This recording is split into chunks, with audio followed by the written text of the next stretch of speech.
All right. Should be live. Hopefully it's on. What's up, family? Hopefully I'm on.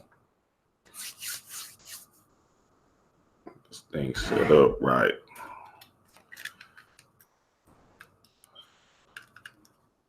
What's up, my people? Hopefully I'm on here. About to look at that in a minute. Man, I broke this thing up. All right. Like and share the video. Let me see if I'm on. Should be on. So what's up, my people? What's going down, my people? So what's up, my people? Okay. That shows me that. Yeah, I'm on. Thank you, KB. Gonna get this party started like this. And play this quick introduction to what we talking about. Chapter 2, the Magical Temple or Psychic Laboratory. Chapter 2 of the Magician, the Magical Temple or Psychic Laboratory.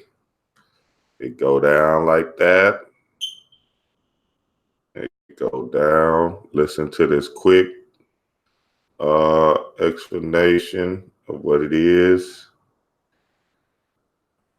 or a kind of idea of what the whole topic's going to be on. Hopefully y'all can hear this. If you have an altar set up in your house and you have different energies on your altar and it's working for you, then keep it that way. There's nothing that you need to do to change. There is no wrong or right way with that. But if there is something that sort of kind of pulled at you, you feel like there's some things, some energy that's kind of placed for you, and you want to change it, there's nothing wrong with that. You can do either one of those things, because at the end of the day, the altar is really a reflection of what's going on internally with you. And it's funny we started talking about these altars because a couple of weeks ago, maybe about a week and a half ago, I was actually watching one of the shows on HGTV. You guys know how I love everything about feng shui and HGTV. And they were showing some celebrity houses, and they were sitting there having a conversation with them inside sort of like the foyer area where you really couldn't see inside the house. And once I was looking inside of the house and looking at the guy, and I can't remember his name, he's a football player, but I really started to see all of these different images of him in a past life. So he says, well, come on, I want to show you guys what everything is about in my house. I want to show you. Come on in. I want to show you. So he starts walking through his house, and all of these different artifacts are these things that are connected with him.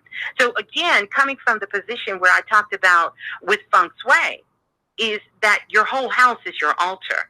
You, from everything from your rug, nothing is there by accident. You know, these are no things there by accident, but really begin to search within yourself and see what that is. There really is no wrong way. So I had a couple of people who said, one of the particular emails said they live in the house with Christians, and that it was causing problems to begin to spread these altar things out.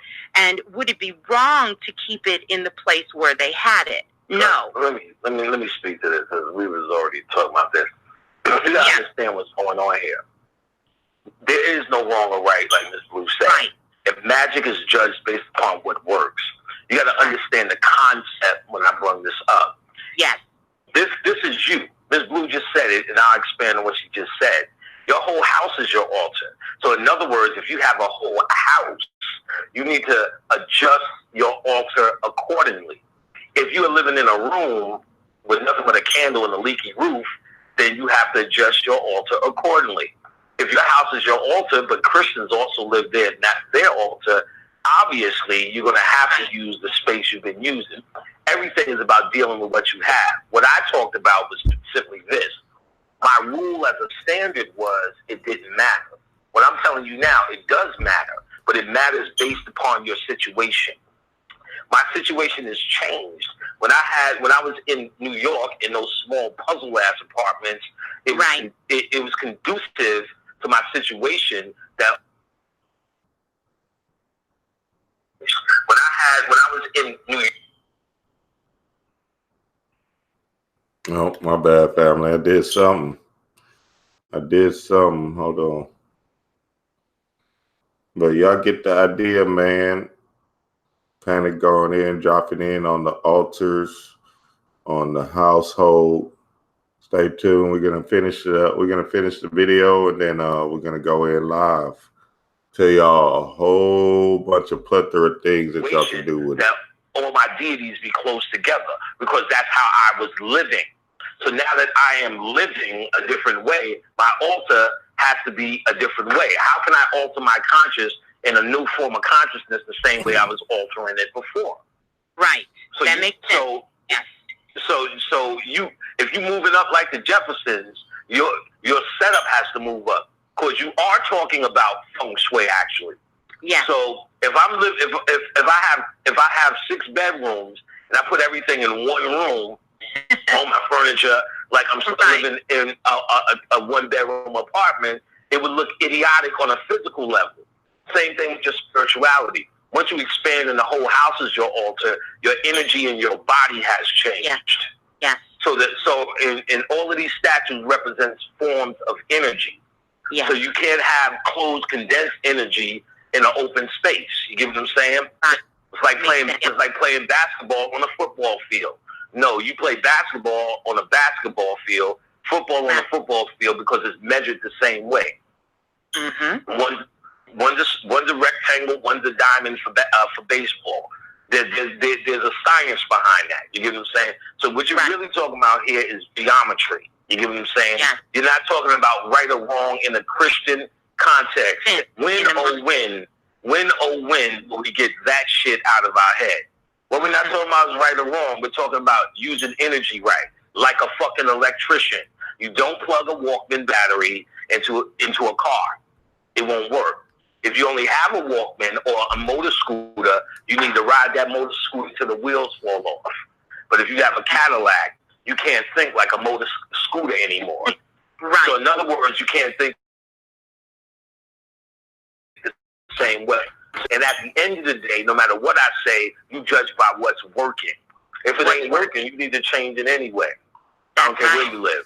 Like and share the video, family. What I try to talk about and is share the simple video. concepts. Once you get the Christianity the rule book, once you throw that rule book away, you won't even ask these questions. You'll be able to get what I'm talking about. Because when the sister Tracy came, she got exactly what I was talking about. She said, shit, I got a lot of space, but a lot of my statues are in one place. I spread the motherfuckers out. Mm-hmm. Yeah. And a lot of you said you already had it spread out. Is there anything that you should do?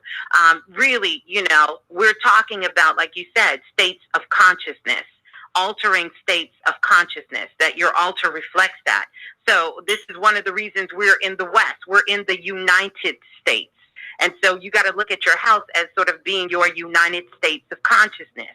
And sometimes we want to put a different consciousness in the kitchen than we want to put in our bedroom, our bathroom, our entryway, our whatever way, or whether it's just your room. Maybe it's different states of consciousness on an altar up by your bed than one at the foot of your bed, So, yeah. We also got to know what these energies represent. Oh, these yeah. Statues, these statues are formulas. You get what I'm saying? Mm-hmm. And you got to know, for instance, Lama Dama, an African statue, her energy is in the kitchen. Right. So if you're going to get a statue, if ideal place to put it is in the kitchen, so she holds down that area. You get what I'm saying? So right. It should be a reason. It should be intentions. Yes. Right. It should be these things. You know what I'm saying? You're not going to put set by your nightstand. You get what I'm saying? You're going to put. All right, family. Y'all get the idea. Let me see what y'all talking about in this chat.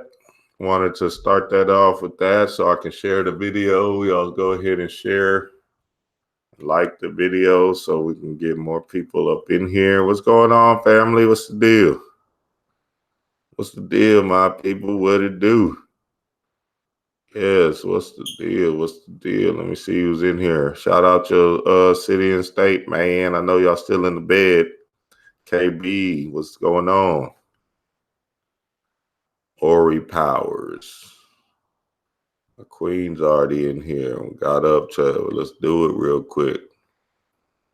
Jersey Dreads. It's going down. Let's get it in, man. Let's get it in.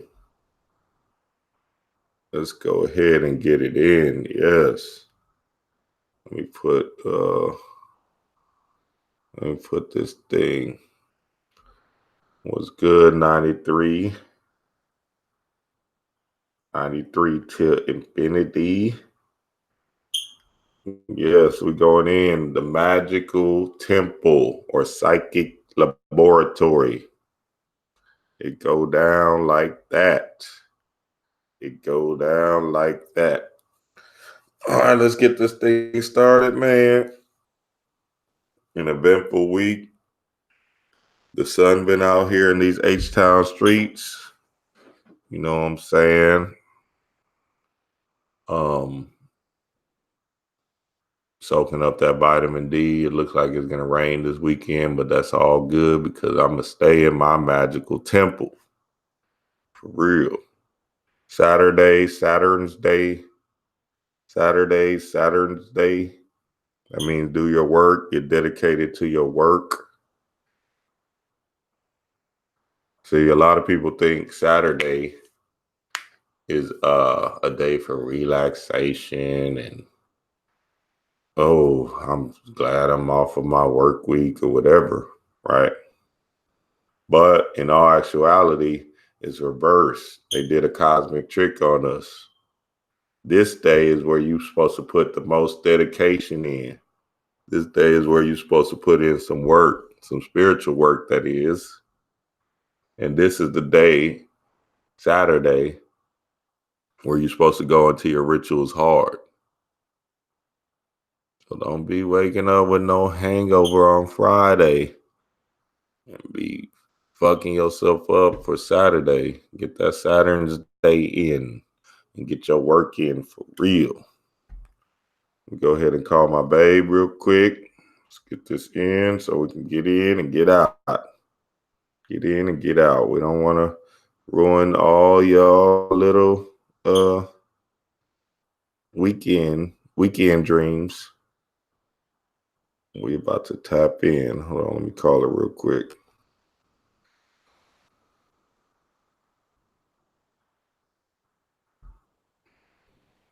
I got my people with me.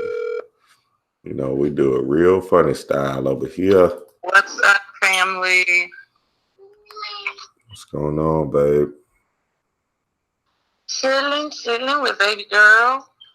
Yes, the love of my life. The loves of my life. My queen, my daughter, and my son. I got the whole thing going. Yes, Cara. Now, we got to give some shout outs, man. Shout out to Masterly Foolish for dropping our videos, man. I know, you know, that really hit home for a lot of people. I got a lot of responses from the little ritual I had did with myself. And I just hope that it helped you in your spiritual work as much as it helped me to release that energy from my being. Okay. Still gotta do that work with my T Jones and them, but I've been doing other works where I'm telling you, visualization, visualize you being the victor, not the victim, and visualize yourself whooping ass. Okay. In all your visualization techniques, you want to be the winner. You want to be the winner. Okay. So practice. and be the winner. You can always change your history. That's the past. So it's in the mind. Change it in your mind, and now you are now you are in a new state of mind. You're in a new state of mind. Shout out to Mook. She did a fabulous piece on what was that? The trauma, childhood traumas. That was good. So y'all go check out her page. Yeah, man, there's some spiritual workers out here getting that work in. It's time to put up or shut up for real. For real, for real. Babe, you still on the line? Yes, I'm here. Okay, I couldn't hear you. Of course you can hear me, man. I gotta be muting in and out, so can't be hearing little Cara whenever she decides she wanna be talking about something. Yes. So it's all going I'm down. definitely here, and I will definitely be in and out when it's my time. Yes. All right, let's jump right into this thing, man. Don't want to waste y'all Saturday. I want y'all to get some rituals in. I want y'all to get y'all meditations in. So we're going to jump right into it. Because it is a full moon today. Yes, turn up. Let's see if that full moon ritual again. All right, chapter 2, the Magical Temple or Psychic Laboratory. The Magician, Philip Cooper. Okay. In your magic room or magical laboratory, have the things you need for your magical work. Now, that's basically self-explanatory. Babe, you want to go in and tap into what we have in our magical room? Sure. So in our magical room, funny enough, I'm looking at it right now. Yes. We have multiple altars. We have lots of tools. You got to stay locked and loaded, and you want to stay prepared. One of the most important things that we have in here that we keep fully stocked is sage, Florida water, and candles. I think that's some of the most important tools that you need to have. The sage and the Florida water help to cleanse the energy before you go into your ritual, help you to cleanse your own personal energy before you get going. Candles, you know, that is absolutely necessary. Mm-hmm. You know what I'm saying? Like, candles are necessary. You need candles for every ritual that you do. Another thing that we have in here, incense, okay? Incense. And whenever we are doing our magic, we want to light those up because that symbolizes the air element. So you want to keep all of that in consideration. I don't know if I'm jumping ahead too soon. Maybe I am. But in your magical space, you want to have all the 4 elements in some way, shape, or form. And then you want to just have things that are symbolic to you. Mm-hmm. Yeah, straight up and down like that. So yeah, just like my queen said, we have multiple altars. We got our personal altars, our childhood altars, our ancestor altars. We got a Buddha altar for peace and tranquility. And just like that video I just played, your whole home is an altar, is your magical room, basically, is your magical temple. You can make it that way if, you know, you're not being occupied by the dead or anything like that. But for instance, like us, our whole home is our magical room because we don't care who comes in or not. You know what I mean? If they come in and see something that they wasn't supposed to see, oh well, because, you know what I'm saying, this is our sanctuary, this is our space. And we're not going to let the opinions of others have an effect on our mind. Like, we got a Lakshmi altar right in the front of when you walk in. To the left, right when you walk in the front door, to the left of our home is a whole big Lakshmi altar, prosperity altar. Then right to the right is our magic room. So you coming in seeing it. We letting the guns be out for real. We don't play that. You know, Philip Cooper in this book, he basically uses the idea of keeping it secret because, you know, you don't want people hating and all this other stuff. But we don't care about the haters. And then at the same time, we already fortified and protected our home to where there's no haters allowed or no confused people allowed. We don't care about your mind. We do not care if you have another belief. And that's the point y'all want to get to, family. You want to get to the mindset of saying, no, why do I have to protect myself from your mind and you're not protecting me from or you from my mind or whatever, right? I gotta listen to this Jesus stuff all day, but you can't come in my house and be occupied by Baphomet. See what I'm saying? No, I refuse it. So there's no way I'm doing that. So and let's also touch on the point that for me, family, like we in the magic room right now, just because it's, you know, I'm not trying to have her touch on everything, but she's got getting stuff to see.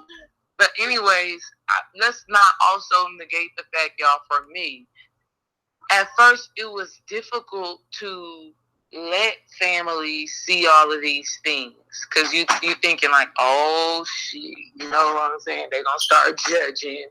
They're gonna start, you know what I'm saying? They don't understand. They don't know what they're looking at.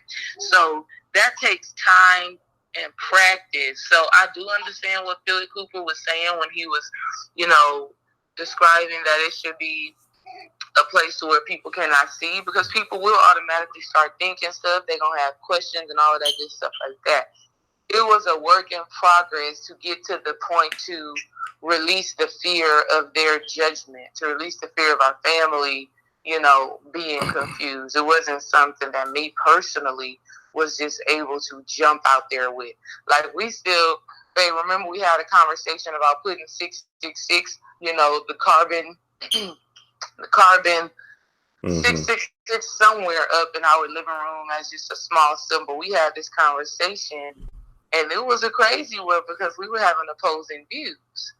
Mm-hmm. You know what I'm saying? But as you grow deeper into the knowledge, as you become more and more comfortable with what you're doing, and you get to a point to where it's like, you know what, my you know, my spirituality and my home being an altar and programming my subconscious mind with these symbols is more important than appeasing my family's egos.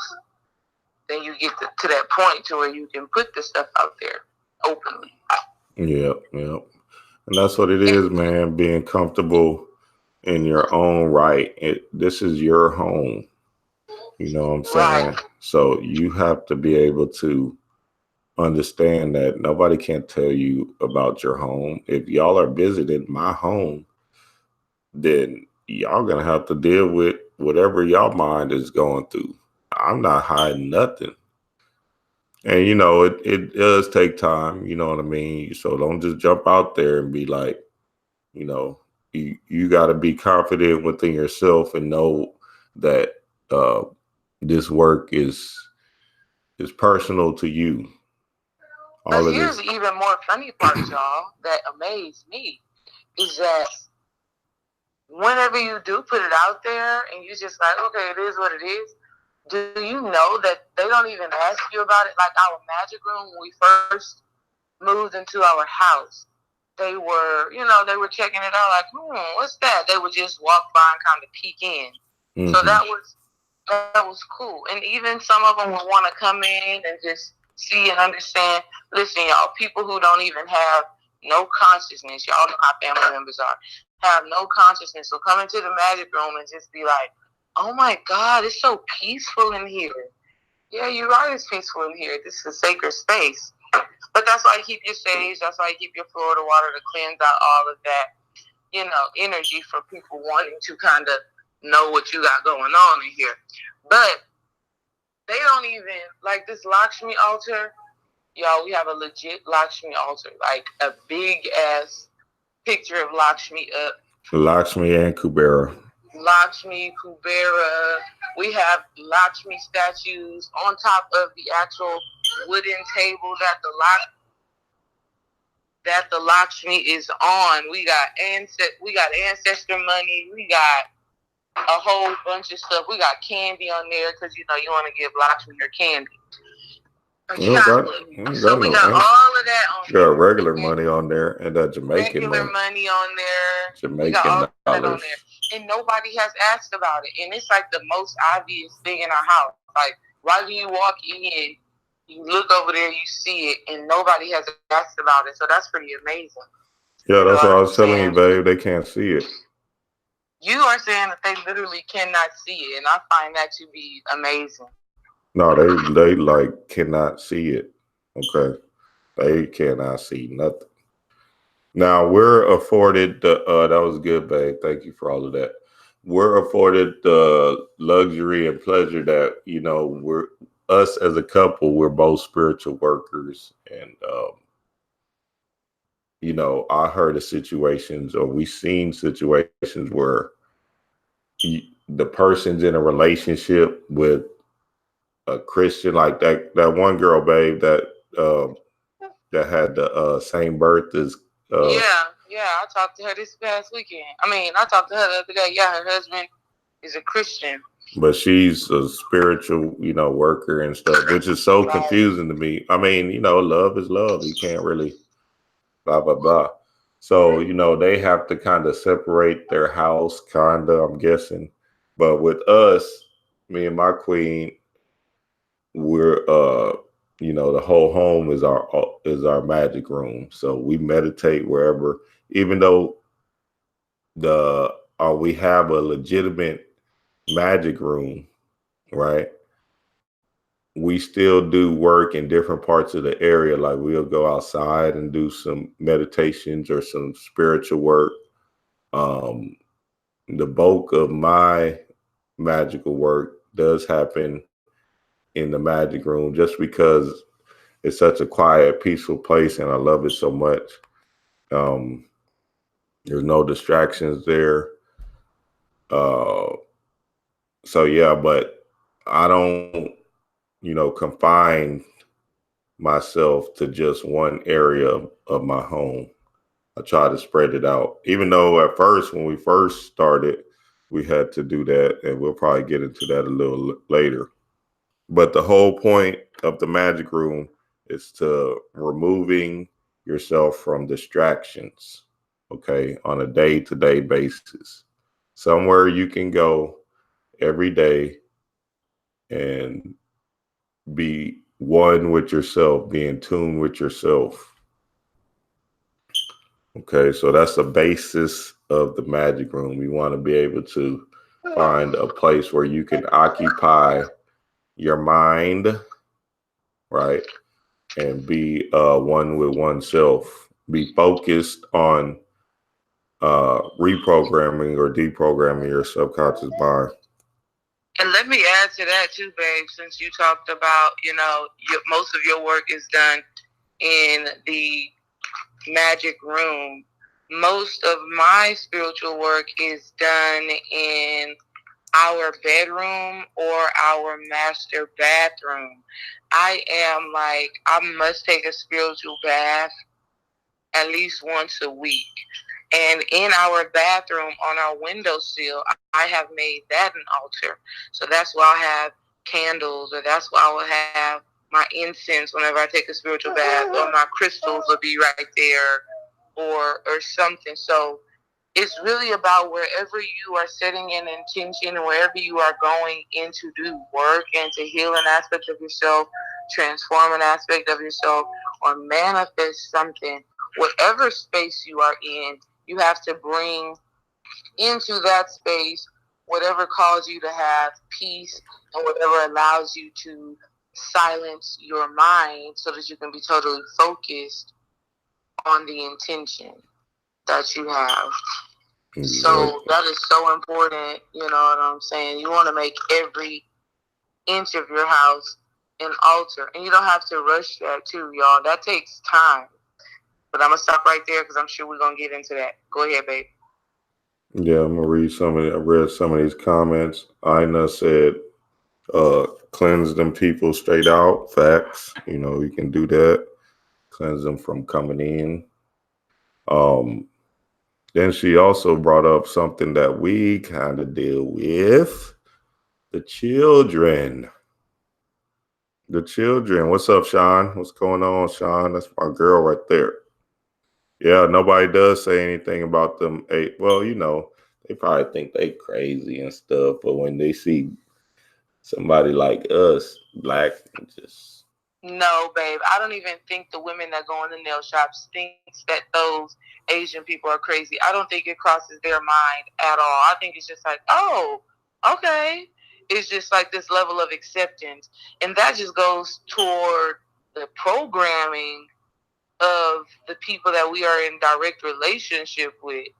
Mm-hmm. Like, you can go in an Asian nail shop and be respectful of their space, but when you come into my space and see something out of your ordinary, you looking like Ina them said, you looking like I'm a devil worshiper. Mm. And do y'all know that they really, like, sometimes your family really think that. They really, really do. They really think that until you start talking to them, or they start just seeing more of your work, seeing more of how you live, and then they come into your space. Like, whenever anybody comes into our house, they feel love, they feel peace, they like, you are not going to be in our house without no smile on your face, not feeling good, not feeling at peace. Like, this is just a complete sanctuary. Yeah. So with that being said, they got to kind of realign and be like, wait, hold on. Like, even skulls, y'all. We got skulls around the house. I know people probably be really tripping. They be really tripping, but it just be like, or even Anubis at the door. I got to say this one time right now. We got y'all need to get y'all an Anubis statue at your front door. So that way, anybody's energy who ain't even right, they getting cut off at the door. For some reason, they can't even come in. Oh, yeah. You know? Yeah. And, oh, man, I was about to come, but, man, I got to go. Or, man, somebody just called me. I got to leave. Da-da-da-da-da. Your house is an altar. Your house is a sanctuary. Your house is your personal temple. And so at every door, at every entrance and exit of your house, like, to get into the house, not necessarily your bedrooms, you got to fortify that area. You know, like, if your energy not right, you can't even come in here. So we got Groot at the back door. We got Anubis at the front door. Mm-hmm. Yeah, and it's crazy because we got witch brooms, and we got Baphomet stick at the door too. It's a pillar. Baphomet upstairs. Oh man. You know, we got a whole bunch of different statues and all kind of works that, you know, and no, what's the crazy part is some of our friends still haven't, like, really been over here. So, you know, that's already a calling in itself. So you see what I'm saying? They can't come over because they can't come. Because one, they, you know, I think, you know, we outgrown a lot of them, of course. But then two, their egos don't even want to see the greatness, because then they're gonna have to wonder what the hell is really going on. Well, then too, investigate too when you see shit like that. Yeah, the spirit is keeping them away from us because, you know, they know they're not ready. They're still in their ego and stuff. All right, let's move on. Let me look at these comments real quick before we move on, because this chapter gets deep. This chapter gets deep, even though, you know what I'm saying, Philip Cooper is contradicting himself a lot in this thing. What up, Kevin? You good? Let's see. They do. But let's get back onto Anaya Sanders' comment about the kids. Now, this is important because we have to split up our time. So, you know what I'm saying, I'll go, and then D-Ray will go, and then, we'll watch our kids at separate times to do our own spiritual work, because that's the basis, is to get, that time alone and that distractions of the day out of your way.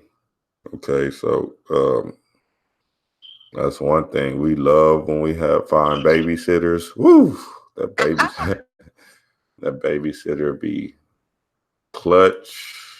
So yeah, that's the thing with the little ones. We got a 1-year-old and a 3-year-old. So it kind of gets like that, but we divvy up the time and still get our mental mind ready, our mental magic on. Okay, dang. Right. Yeah, and this is the thing too.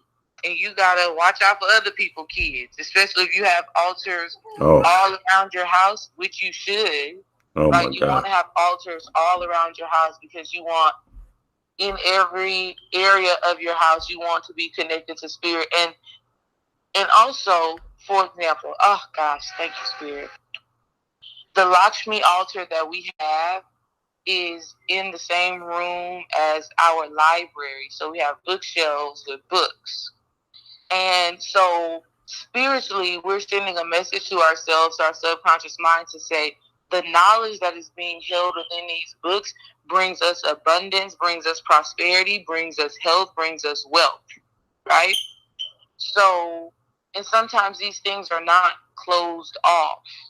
So you got to be on guard for everybody you letting into your house. And you have to set standards and boundaries as to what people can and cannot do in your sacred space. Like, people cannot smoke in our house, of course. Like, no, you can't. And it's not even just for our children, for their health and well-being, but just because this is a sacred space. You know what I'm saying? So you got to go outside. Smoke what, babe? What you talking about? I don't know, just anything. I'm saying some people let people smoke in their house. No, what? Okay. What people smoke in our house, baby? Nah, nobody ain't never smoked in our house, but I'm just trying to figure out what you was talking about. Shit, your ass. I'm just talking about setting boundaries as to what people can and cannot do. Letting people know there's an altar out here that is in a public space. You can't touch it. Oh yeah, that's don't facts. Touch no, don't touch. Yeah, them kids try that shit, and I try to shut their ass down quickly. Quick. Yep. So quick. Gotta shut them down. I don't play that. Other kids coming over and all that shit. I don't have time. Y'all kids be messing it up. All right, let's move on. So that's good. Removing yourself from the distractions. Okay, the magical temple is peace from everyday life. So that's a good thing for y'all to take. All right, so here we go with this encircled cross idea that Philip Cooper is bringing to y'all. Now, this encircled cross deals with the 4 elements. It's not that hard. It doesn't have, there's not a lot of work to be put in. This is the encircled cross in your mind, right? The encircled cross in your mind that they're trying to develop. And they want you to make a physical representation of the encircled cross on your floor. You don't have to do that, family. When you do these encircled crosses, and you're a melanin being, you are contracting yourself. Okay, you are, what's the word, babe? Closing yourself in, encircling yourself, making yourself just be, constrained to one thing. Your ritual is not letting your ritual flow. Okay, this is something I learned from Brother Panic. Because I was like, damn, he's talking about this encircle, blah, blah, blah, blah, blah. Right. And Panic told, nah, don't do that shit. That shit's me. And I was like, oh, okay, good. So that was a big relief. And then once you start to read it over and over and over and over again, you start to see that he's saying that you can do this. Mind is all. He keeps saying you can do this, but you don't really have to do it. So it's like, oh, okay, this motherfucker here is just trying to fill up his book, which is a good book. I mean, it's one of the best books I ever read. But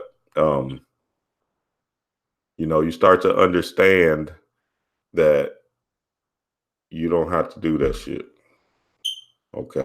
Yes, definitely in the book, he basically lets you, I mean, the magician, we are all magicians, and however we are our own magician, like we don't got to do nothing anybody says. So this book and other magical references are just references and things that we can add into what naturally comes to our mind and comes to our heart.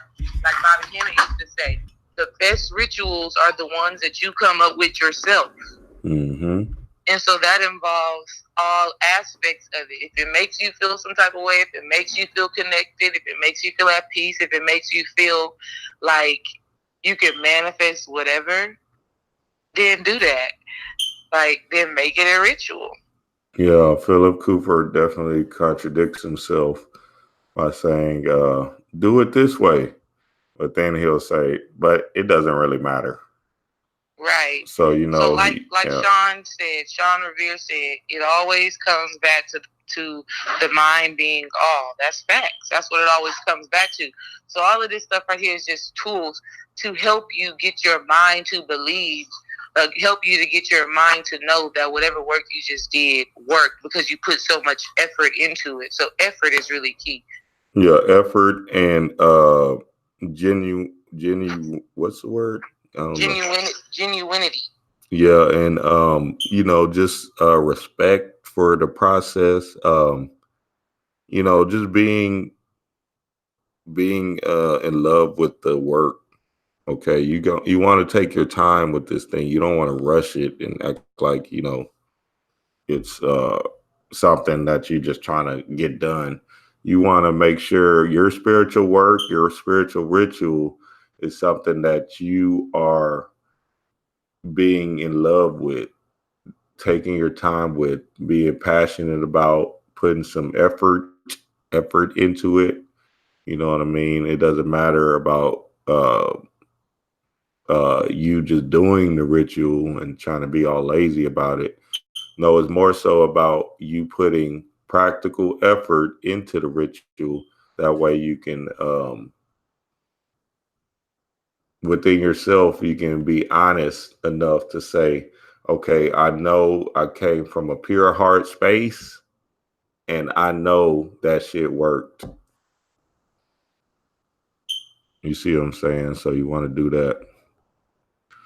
So yeah, Philip Cooper did a lot of that thing. Like he did it with the directions of the altar or the walls, and he said so with directions, you know what I mean? You can have a compass. Like we have a compass in our magical room, but we don't use that shit. You see what I'm saying? So now it's just up to you on where your mindset is about this thing. And if you're still following directions, there's nothing wrong with that. I mean, there is some good practical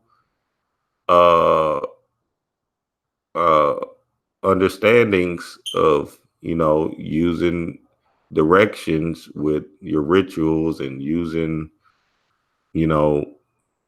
stuff for your mind and all of that. But at the end of the day, do what works for you.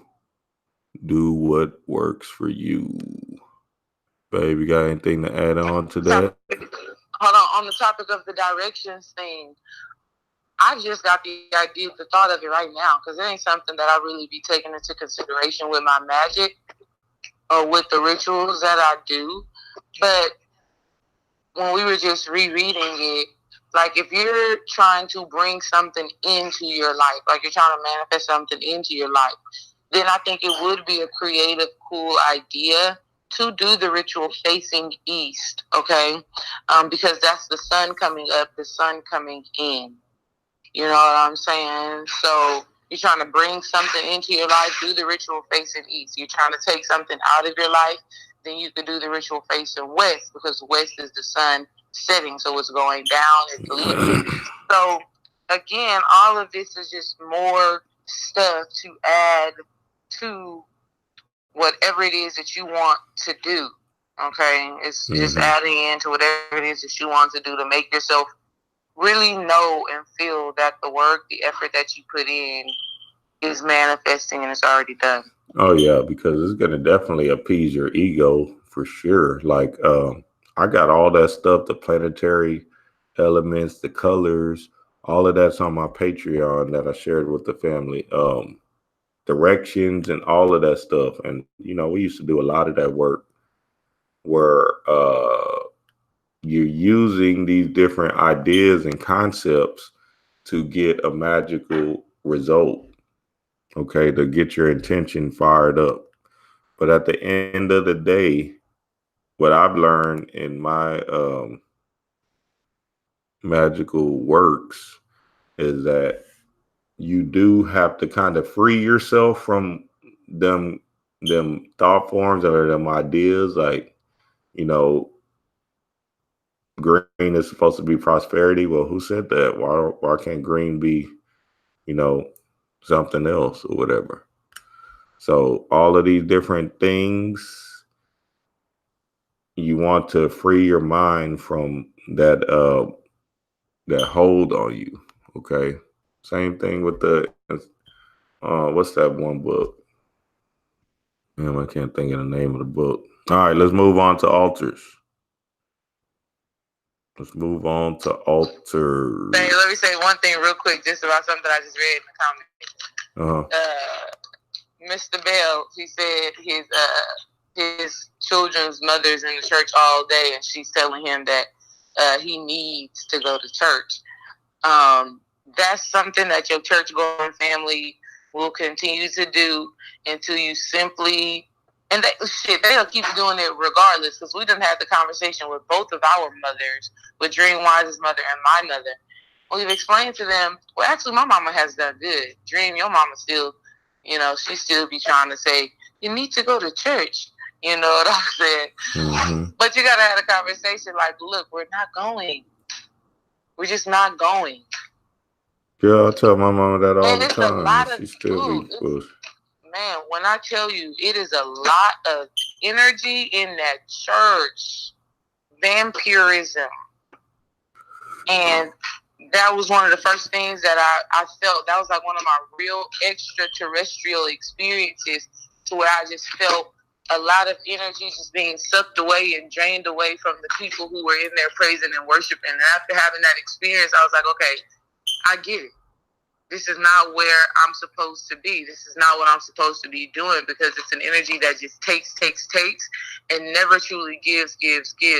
So you cannot go. Once you get into a certain level of knowledge, it's hard to go. You know what I'm saying? You be in there, you're going to be really feeling some type of way. You're going to be really uncomfortable. And why put yourself through that uncomfortability? You know what I'm saying? It's beyond that. It really shakes up your spirit. Babe, I don't remember the last time we went, but I feel like the last time we went, just to appease our family's ego, we really were kind of, you know, upset. And so, Kevin Bell, that's what I have to say to that. Yeah, man. You know what I'm saying? The only advice that we can give is from our own experience, and that is to know that when you go, it is very uncomfortable. It's very hard to be in there with the amount of knowledge and information that you have. And your spirit, your soul will be bothered and riled up that you would subject yourself to that uncomfortability, knowing all that you know and being who you are. So don't put yourself through that. Don't put yourself through that, because it's a lack of self-love. But keep you know what, babe? I'm not gonna even lie. That one time we went to support your mama because she was saying a sermon or something. I guess she was saying the sermon, and we said, okay, we'll go or whatever, right? Just to we didn't feel no type of way about it. You know what I'm saying? We just was like, we just gonna go support her and blah blah blah. Right. That was a different situation. But then what happened was, shit. There was somebody that came up before her, and she read a scripture. Oh yeah. And we was like, oh shoot, that's some magic right there. Right. So there can be some profound things in there. So it's all about like intention. Like if you're going to please, your wife or the family, because they saying you need to be going because you need to be in here with your family and listening to some man or some woman tell you about what is in you, then there's a difference. We went that time solely to support my mom, the same way that she supports us in all of our endeavors. You know what I'm saying? So it was different. That's what she loves. That's what she want to do. We're going to come and support you. And that experience actually ended up being profound because the guy, let's not get it twisted. People who are in the church have gifts. They just don't understand their gifts, and they think that their gifts are coming from something outside of them. And so the guy who was like the head pastor or something there was like a prophet or something. You know what I'm saying? He could like see the future. Remember that, babe? He came up to us and was like, that baby is something very special about that baby. And he wasn't just talking shit. You know what I'm saying? Like you can feel the energy that we were like, yeah, because we made them. You know what I'm saying? That was intentional. We bringing back divine, sacred, higher consciousness beings. So yeah, you feel that energy radiating from my belly. You know what I'm saying? So amazing things can happen. Amazing things definitely can happen, but the intentions have to be right. We don't want to, if you're going to end up going, I don't even know what to damn say, but if you're going, it needs to be from your heart, not because you feel forced or pressured to go. Yep, exactly. I think that's the key part. It has to be from your heart. It was from our heart to go and support my mother. And y'all want to know the funny damn thing now? She don't even go to church no more. She barely go to church. She go every once in a while. Yeah, man, we that's crazy. We fading off on them. Man, babe, you know she does not go. Yeah, my mama don't be going either. That's what I'm saying. She don't. She barely be in and out. See? They be stunned. They be acting like they be going to church. They don't be wanting to go. Because it's a shift happening. It's 2020. The time is now. I'm telling you, it's open your eyes. Everybody's seeing that shit. Everybody's like, wait a minute. Listen, you don't. This thing is not. There's nothing outside of me right now, babe. I was just in my head saying that's that 2020, and then here you come. But we connected like that. So no, but it's crazy because there's no way in life that somebody should be believing in 2020 in a white Jesus. I'm sorry if there. That's you better. It better be a black Jesus. Not no, come on now. We got to do better, people. Not no, come on. You cannot. Man. Not in 2020. Not in 2020. Now, 2019, I might let you make it. But 2020, I'm going to have to say, hold on, man. You better. Not in 2020. You better get your ass up out of here. But hold on. That makes me also think, and I'm sorry, y'all. We getting off the topic, but hell, it's what it is. Masterly Foolish got this C. Freeman L video that is so freaking good. Oh my gosh. Y'all gotta go listen to it because it's real quick. It's like a 5-minute video. I'm about to tell y'all the title. It's called It's C. Freeman L. Demonstrating the Power of God is Our Work. Y'all, when I tell y'all that video is powerful, and it got everything to do with what we're talking about right now. Our work is to demonstrate the power of God. And in the video, C. Freeman L. literally says, Jesus did just that. A black man demonstrated the power of God. And this goes hand in hand with what we're even talking about at this very moment with the whole church thing. He was like, people who are God realized, divine people living above their navel chakra, heart chakra, and above, we go and do healing. We don't go search for healing. You know what I'm saying? We are healers. We go and do that work. You know what I'm saying? So a lot of people that's going into the church, they're going in to be saved, to be healed, to be, you know, stuff like that. But us, divine sacred beings, we do that work. We do that work for ourselves, and we do that work for other people by just letting our light shine and radiate on them. They're able to see God in us. Okay, so y'all go look at that video, you know, after we get off of this live. Steve Freeman L. demonstrating the power of God is our work, and it is so good. I listened to it 3 times yesterday. That's crazy. Okay, good. Let's move on. Let's get it in. We was gonna go to altars. Okay, now everybody should have multiple altars. Don't limit yourself to altars. You can put anything on your altars except for you know, you don't want to, just like Panic was saying in that video I played earlier, you do not want to you know, put the fighting mythologies on there. So you know what I'm saying, Seth and Horus, you don't want to put that on your altar together. But personal altars, go for what you know. You know what I'm saying? Do things at work. This is your workspace, okay? Right. This is your own divine workspace. Now I heard people talking about ancestor altars. You got to separate them by blood. Nah, that doesn't make any sense either. You don't have to do that. So do what works. Like my queen and I had the same ancestor altar, right? You telling me we're not related? Right. Or you telling me if we didn't have an agreement from up above that we got to separate because of blood or whatever? Like her family's yeah. No, we're not. There's no human thing to this thing. Right. You have and to.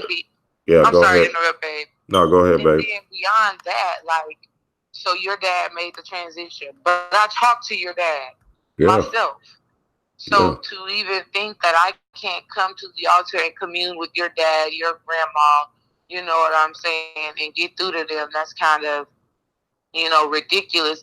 And that again is similar to the encircling. You're putting constriction and restriction and constraints on what you very well can do. I've talked to your dad before, babe. I talked to him. If I'm pouring libations, I'm adding in your family's lineage, their name, and giving them that ashe too. So please don't think that that's something that you have to do. We've been manifesting this way for years now, with our ancestor altars being in the same vicinity and on the same table, on the same wall. Like, doesn't matter. You just need to have enough space to occupy them. Okay? Oh yeah, definitely. We are one. We are one. Hey, you better sing it, baby. You know, I just woke up, but but yeah, we are one. That's the true thing. So, you know, go for what you know. We got friends on our ancestor altars that transition. Right. You see what I'm saying? We got dead celebrities and stuff, transition celebrities. Yeah, man. So go for what you know. You know what I'm saying? You want to make this thing work for you. And then this ain't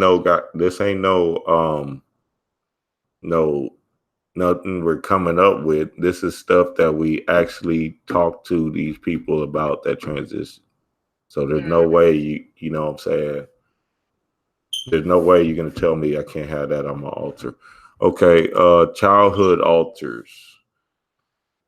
Childhood altars, basically stuff from your childhood, stuff that's going to tap into that DNA when you felt free, had that childlike spirit, and felt good about yourself. You want to have a childhood altar up, and you definitely want to have it up in your basic magic room, because that's where the subconscious will be getting hit all day. But, you know, you can have it anywhere, but childhood altars. Get candy used to eat, like I got zebra cakes on mine. I got cards. I got Nickelodeon stuff. So childhood altars are important to tap into that part of yourself that brings out that childlike spirit. Okay, childlike spirit. And altars, smells. You want to deal with the five senses. So touch, smells, incense, oils, magical oils. I'll go get my prosperity oil, Rich Forever Prosperity Oil, loveliftlife.com. An altar that you also can have, babe. I don't know if you're about to say this, but an altar of that like pays homage to like your higher self, or an altar that displays who you are on a divine soul level being. Like from the work that I've been doing, I am a goddess of love, light, balance, prosperity. Okay, that's the type of goddess that I am. And of course, we all have multiple energy streams that we can tap into. But I came into this realm as a goddess of love and balance. All right. And I'm saying that because, and this is not to say that astrology is like the end all and be all, your zodiac is the end all and be all, because it's not. We are above that. But I'm a Libra, right? So we got the scales, we got balance, we got love and relationships. Not only that, something that used to always happen to me was I would always be graced with a feather, right? Like randomly, I would just see a feather. And so until I dove deeper into the spiritual knowledge, then I started to realize, oh, that's the Ma'at energy, which is also the goddess of balance, the goddess of justice, the goddess of truth, okay? She's the one that, you have to see if your heart is lighter than Ma'at's feather. So when you make those connections as to what your spiritual soul level energy is, and that's why my love Dream Wise is thought. That's why he can make these videos that he makes, right? Okay, he's a transcriber of divine wisdom, divine knowledge. He puts that out there for you. He's leaving us with something to study. And in ancient Kemet, thought and Ma'at, they're consorts. They're together. So hence we're together. Okay. Mm-hmm. But when you know that about yourself, you want to create an altar that alters your mind to stay in that state of being, because your ego, for me, sometimes will have me not thinking in balance, divine masculine, divine feminine. You know what I'm saying? Or sometimes lacking love, or whatever it may be that our human goes through that sometimes gets us out of alignment with our higher self. So create an altar that is designated to the energy that you are, the energy that comes natural to you. All right? I think that is so very important. And our altars, my altar and Dream Wise altar, they're so beautiful because our higher self altars kind of face each other, and they're kind of like looking at each other, and it's just this divine yin yang energy. So whether you are in a soulmate twin flame relationship or not, you still need to create an altar that is for your higher self, the energies that you already know that are within you, and even energies that you want to expound upon. Mm-hmm. But just make sure that they flow. So I got a lot of yin yang stuff on that altar. I got scales on that altar. I got certain crystals that are for divine relationships and love. I have things like that for that altar. Mm-hmm. Yeah, exactly. Go get them Ashe cards and put them deities all around your home. Go do that too. That's another plus. And I want to thank hey man, y'all need to leave these reviews. All these Ashe cards I'm selling. Go back to loveliftlife.com and leave the reviews, man. Let people know that these things are helpful. Because I know they're helpful. This tool is a helpful aid, especially for the people that's just beginning. So go back, loveliftlife.com. The ones that bought all these Ashe cards, I sold over like 400 of them, 356 or something like that. Out of the 3-year span I've been doing it. So go back and leave a comment. Y'all got my card. It said leave a comment. All right, where we at? But yeah, you can basically put them cards everywhere throughout your house and blah blah blah. And let's see. Okay, this is the good part right here. Oh wait, we got to do this last part. Well, smells, the five senses, touch, music. Okay, you want to do all of that in your magic room to put you in the zone.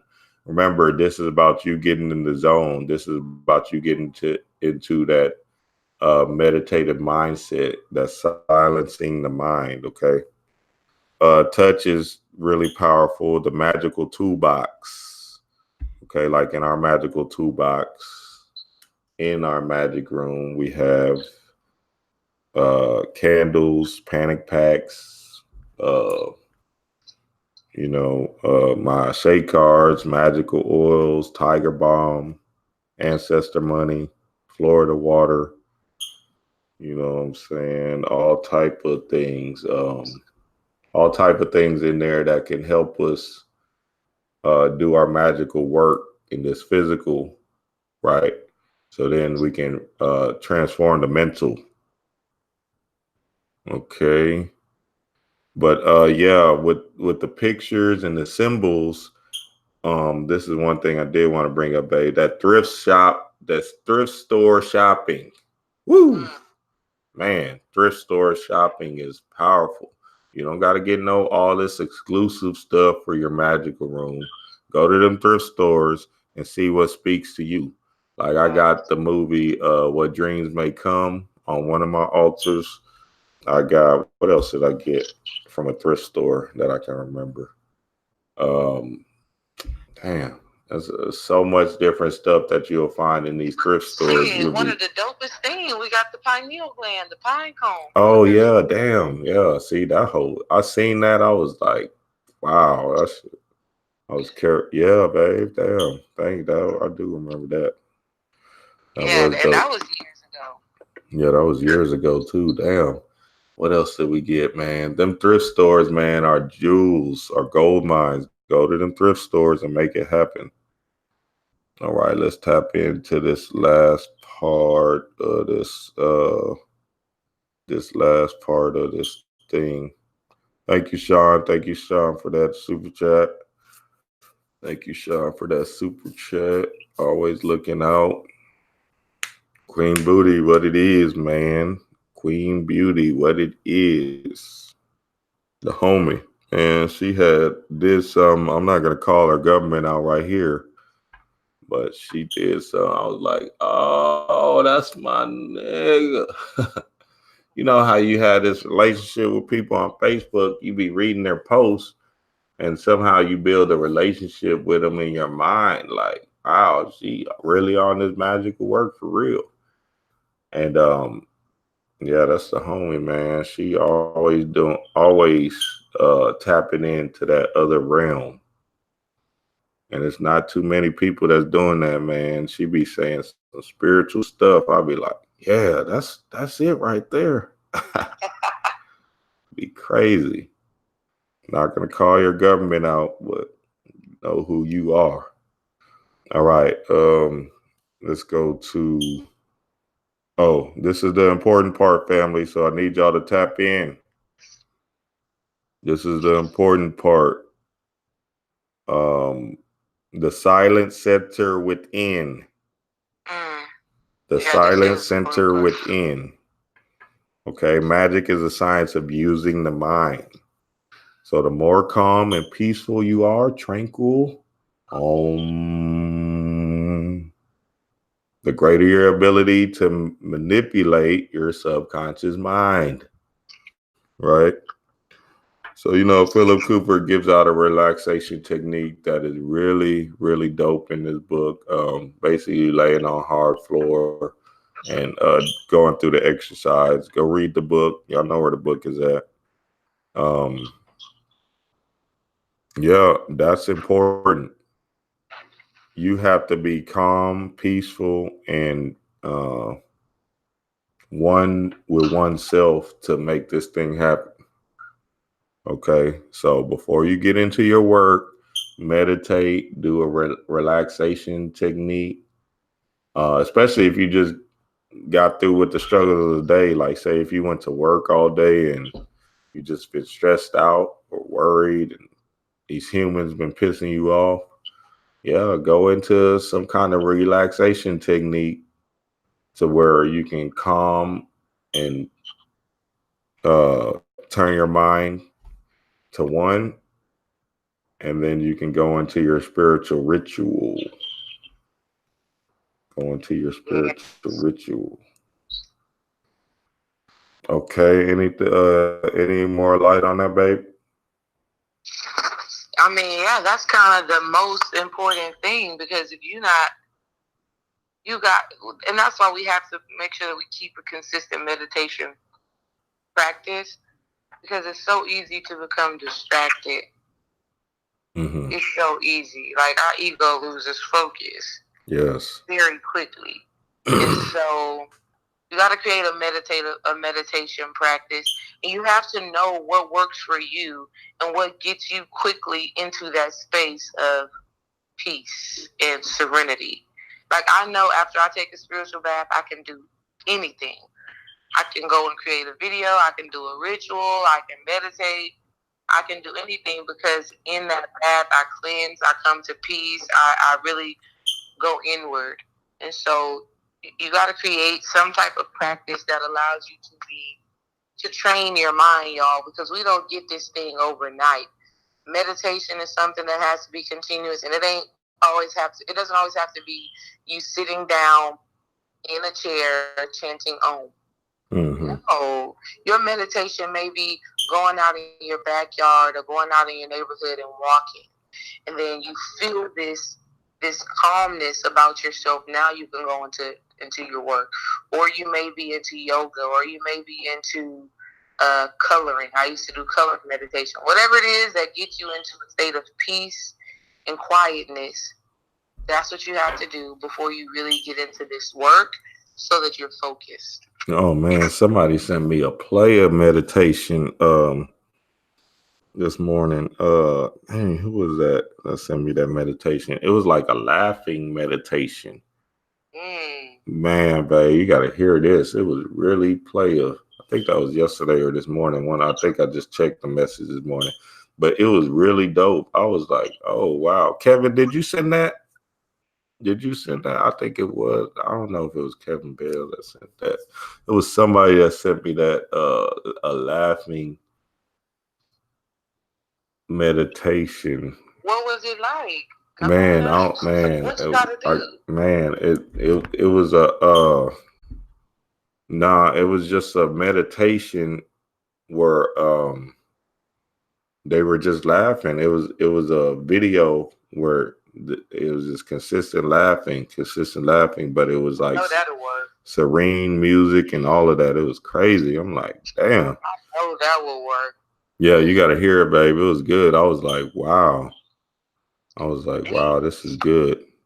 That makes me think that you got to really force yourself to laugh. Like, babe, like, it was just, we laugh all the time, but there was just one time, like a month ago, we was laughing, like belly aching, hurting, like the whole damn month. Yeah. You remember that? Yeah. Badass jokes, like whatever. It was just like anything you did made me laugh. Anything I did made you laugh. Or if it wasn't funny, we still laughed. Oh, yeah. Laughing is key. Yeah, let me see if I can find the comment who sent that, because I think they put it on this best video. Damn, who was that? That was somebody. All right, whatever. I keep going while you're looking at that. While you're looking for that. All right, let's go. Let's go ahead and get to these dream decodes, man. I think that did we touch on everything? Let's go ahead and get to this dream decodes and talk to the people, man. See what they talk about. And the readings and dream decodes. I think we touched on everything. Let me make sure. Let me see. So stress and worry is a key to get out. Okay. You don't want to stress and worry from the outside world. Remember, these distractions are coming every day. So they're trying to put you in this state of stress, worry, fatigue, you know what I'm saying? Just anxiety. Okay. So you have to be able to will yourself, right? Just like in chapter 1, will yourself to get past that hold these people are trying to put on you. Okay, what is believed to be true comes true. So the problem goes from bad to worse. So if these, and let me add this in with all of that. Mm-hmm. Stress, like you just said, stress goes against magic, right? Mm-hmm. Stress goes against magic. And something that Mook said that was so freaking enlightening that, I mean, you think you know it already, you think you understand it, but when you're in the moment, you kind of forget. She said, depression is being too in the past, anxiety is being too in the future. Mm-hmm. That shit right there was like, damn. So, you're forced to be in the now in all of these situations. Again, that video, C. Freeman L. demonstrating the power of God is our work. What he says is that if you are presented with any problem, any issue, whether it be money, health, relationships, anything that will be going against you being a magical person, Mm-hmm. your soul, your spirit already has the answer for it. Mm-hmm. So that is something to keep in mind, okay? That is something to keep in mind when we're trying to stay focused on our work, when we're trying to stay focused on the magic that we're doing, all right? Any distractions, any issues, any stress, there's already an answer for it. So know that, and know that when it comes up, you already know what to do from an internal state of being. Yes, that's powerful, babe. I love that. Yeah. That's good. That's good. All right, change your mind and you change your circumstances. Simple as that. Simple as that. So that's chapter 2, the magical temple or psychic laboratory. Let's get to these dream codes or any questions y'all have. So if you want a reading from our queen, there go the number on the screen. Y'all read that relaxation techniques. Make sure y'all go into that. Make sure y'all go into that. These damn, it's being a real distraction though. These damn, Babe, and I'm sorry, I don't think I'm gonna do readings today. Just since I have a baby girl, it's kind of difficult. Oh yeah, okay, I feel you, babe. But I will definitely be in on the conversation and let spirit channel through me. I don't have to have cards to be able to feel energy. So. Always. You call in, we listening. Yeah, man. This damn, what is this? Our fire alarms or whatever. We need to get them batteries changed. I need to go get some batteries today, because that's a real distraction for real. There's always a solution, baby. Boys been lazy on it. Any questions, any comments, man? Come on, we'll start our weekend today. We'll start it off right now. I'll give y'all about 5 minutes. We're not playing with y'all. Let me look back. Peace to the family, man. Queen Beauty. Sean, always here. Kevin. Yes, thank y'all. Naya Sanders. Everybody that's making it happen for real. And we just we're grateful for y'all listening, just spending y'all a little morning with us, you know what I'm saying? Spending y'all a little morning with us real quick as we go through these things.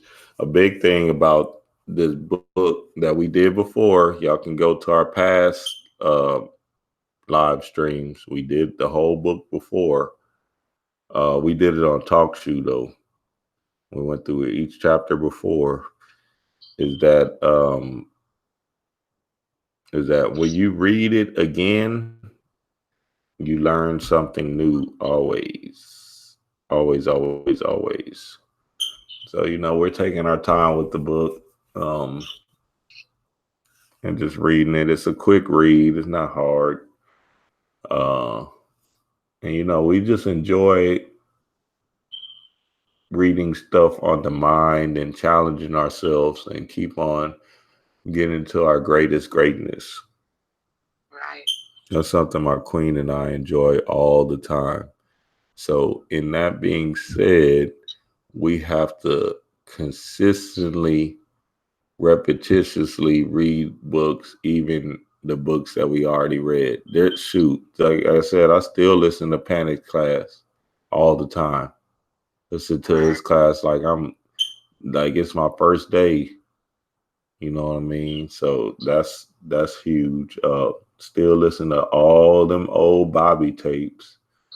You know what I mean? And the one thing I understand that you have to do is in the morning, just put that shit on. Right. Don't worry about it. Don't think. Just put it on. Right when you get up, put it on. And just let your day go from there. You know what I'm saying? Because Bobby always dropping jewels, even though he's talking about stuff from the 90s. Right. Boy, talking about conspiracies from the 90s. Even in that, you'd be like, oh, wow, I never thought about it like that. Oh, wow, Princess Diana died because of that. Right. So Bobby always dropping jewels, man, which is powerful. Man, and what that, man, you just be, you so good. I love you. What that makes you also remember is that there's nothing new under the sun.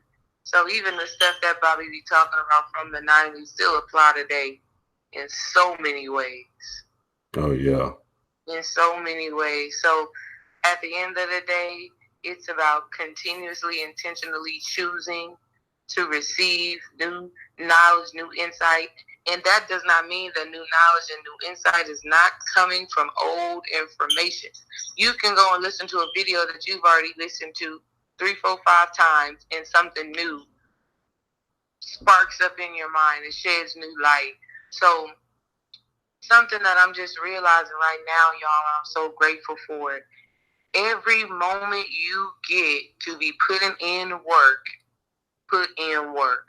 Whether you are reading a book, whether you are being creative, you got to be creative. You have to be putting effort into doing something that brings you love and light. That is your way of co-creating with the all, okay? You got to be putting your energy, your hands, your mental into something, y'all. So if you are a singer, you're a writer, you are an artist of some sort, you got to be creating, all right? So either you creating, either you learning, either you are releasing, either you are centering. You have to be doing something every day. Every day, put in some work. Mm-hmm. Exactly. Every day, put in some work. Yep. As much as you possibly can, because it sends a message to your higher self that you are really serious about this evolvement.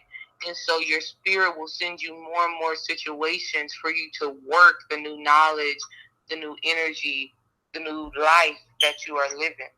Mm-hmm. All right? You got to work those skills. Yep, exactly. Yep, and we got some questions in the chat room. Somebody says what it means when your dreams seem like you're living 2 lives. Amos Ladona. I like that picture, Amos. It picks up where you left off. What it means when your dreams seem like you're living 2 lives. You gotta call in, Amos, and explain that, because I can't really get nothing off of that text. What up, Shabs 101 from the UK? What's the deal? Yeah, Amos, you need to call in because that's so loaded and there's so much that can go into that. And what I will say to you right now is that you need to study the astral realm so that you can see where you are in the astral realm. Like, what are you actually doing in these two lives? You may be experiencing a past life. It may be something in your astral realm that is from your past life that you really need to be learning and taking information from at this time. But it's so loaded. And then if you do call in, you already want to kind of have in mind what emotions you're having as you're there. And then you also have to understand that the astral realm is a part of this earthly realm. Mm-hmm. Okay? The astral realm is another layer to this realm. Mm-hmm. Yep. So y'all call in, man. And then Naira Jr., if you want to ask a question on here, you can ask the question on here, or you can call, whatever makes you feel more comfortable. If you call, we're able to get more detail, more understanding, and we're able to just to fill out your energy, which always, has answers to it. Mm-hmm. And y'all don't be afraid to, we're all teachers. We're all teachers in this thing. So, Thanks. Everybody has perspectives and light that they can give. So y'all also be helpful in helping the family figure out, something that they're going through. But at the end of the day, it always comes back to you. Thanks. And we're just here as helpful aids to help to shed light on our experience. Shit, I'm the master student, so I'm always ready to learn. Always learn. That's the point. Yeah, Sean, you got to get that consistency up. So if you have to set a daily schedule, you know what I'm saying? If you have to say every day I'm gonna wake up at 6 o'clock in the morning, and for 1 hour straight I'm gonna do spiritual work. I'm gonna meditate for 20 minutes, read for 30 minutes, and then write for 10 minutes. Whatever it is that you have to do, if you have to give yourself some type of schedule. Call from. To accept, press 1. To send a voicemail, press 2. What up? Work will transform your life. My bad, babe. I had blocked you off. Hey, what's going on? Who is this on the call? I can't hear you that well. What did you say? Who is this on the call? Welcome. Yes, I was the one who asked about the dreams. Oh, okay. The dreams that were 2 lives. They would come through when it's like you're living 2 lives at the same time. Mm-hmm. And when you go to sleep and it's not every night, but a particular dream. It's like you have a particular energy. Well, just let me say this. It started when I was really little and started going to school, and I told my grandmother I was so tired of this. Every time I go to bed, I get right back up, and she explained to me that I didn't know when I was dreaming. And she told me, she said, pinch yourself. If you pinch yourself and wake up, then you know that's the real one. And I was like maybe 4 years old. Mm-hmm. Mm-hmm. And so, and then in 1988, the same thing happened to me again. And it was kind of expensive situation, but I went to sleep and I dreamed about a particular person, and the particular person was a famous person. And the very first dream that I had, but every time I woke up from that dream, it was at 3:45, and every time I dreamed about them, we were on a journey, and it picked up where it left off at. Was a particular person already transitioned? Beg your pardon? Was the particular celebrity already transitioned, or was supposedly? But there's a big deal as to whether they just ended their life here or whatever. But yeah, supposedly they're gone and to the next round. Babe, let me go first. I personally don't feel that they are, but they, they had a funeral and everything. Yeah. Okay. Let me go first, babe. Go ahead. Well, the first thing that I hear is that you have a gift. And your gift is being able to astral travel, astral project, and be conscious while you are in that realm, which we all have this, but it comes naturally to some people, and other people have a harder time with doing it. So you're gifted with that. And when you go there, you need to keep that in mind, that you're here for a reason, and you're there to learn, to acquire some knowledge, acquire some information, and information that may not just be just for you. You may be in there with that level of consciousness and that level of awareness, or that level where the veil is very thin or removed completely, for you to learn something, bring it back into this physical realm, and then share whatever knowledge you have acquired. And then when I think of the celebrity that you're talking about, that we don't know if there's actually transition or not, that really doesn't matter, because energy in the astral is for everybody. So you could be communicating with somebody that is alive.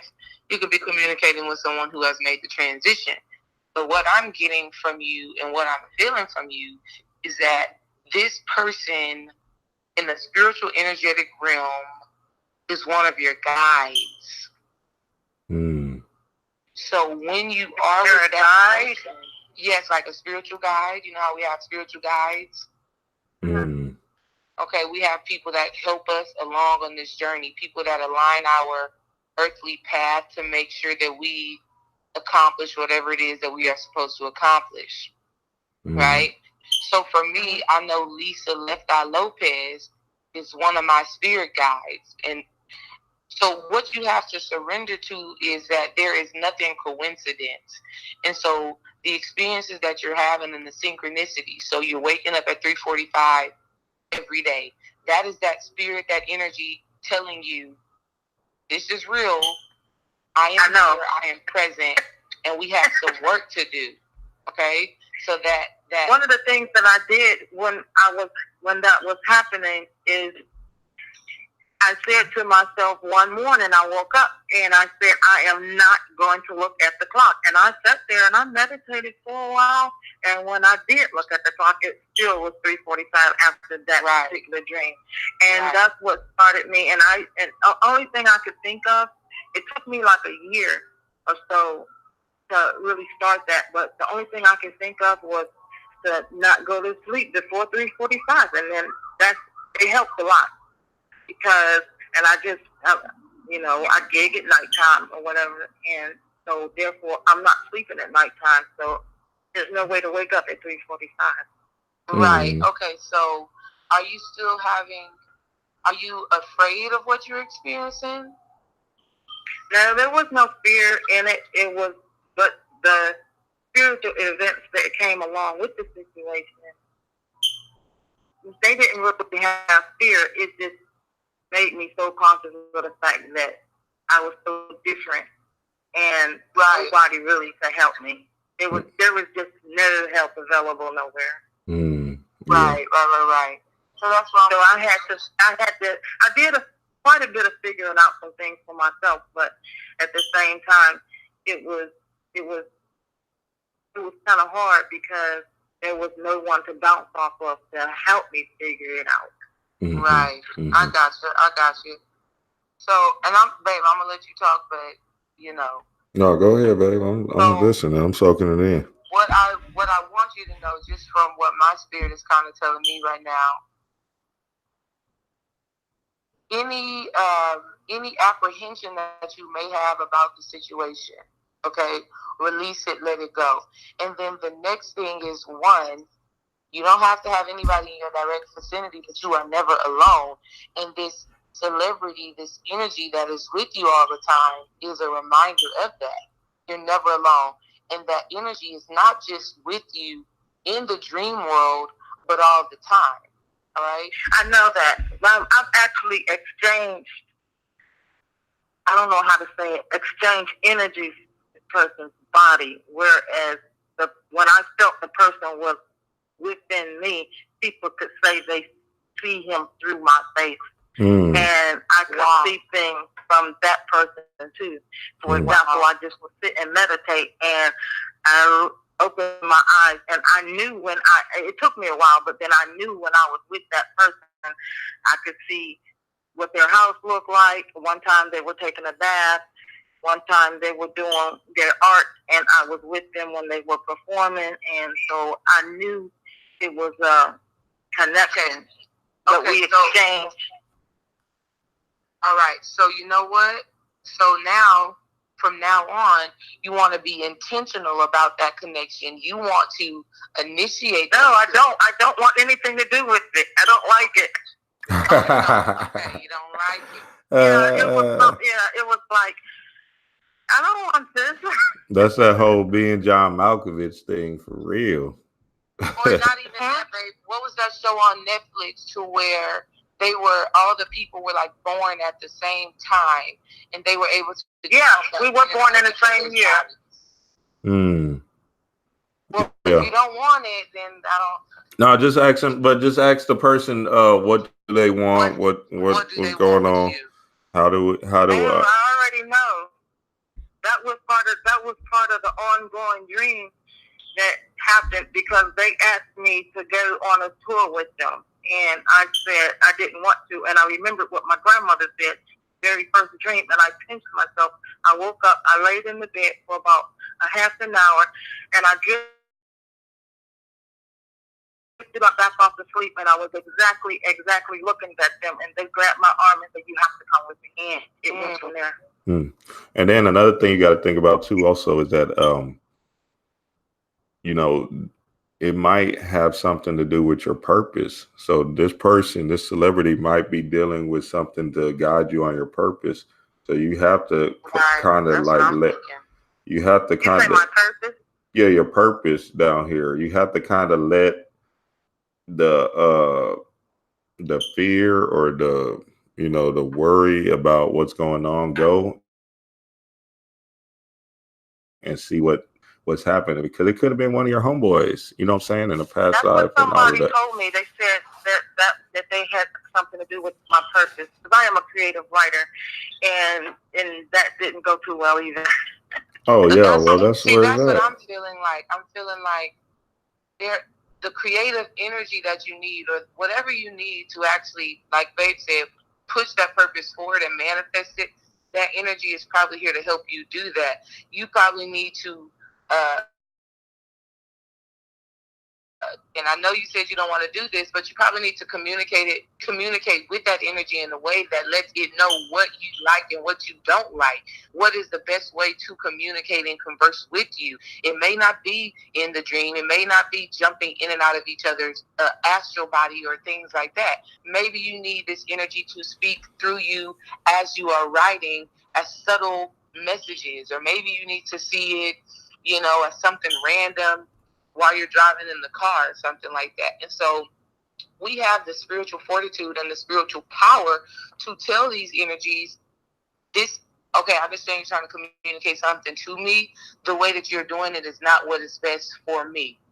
So you probably need to go. I do know one thing. I did some meditation work with myself, and I found out that I knew this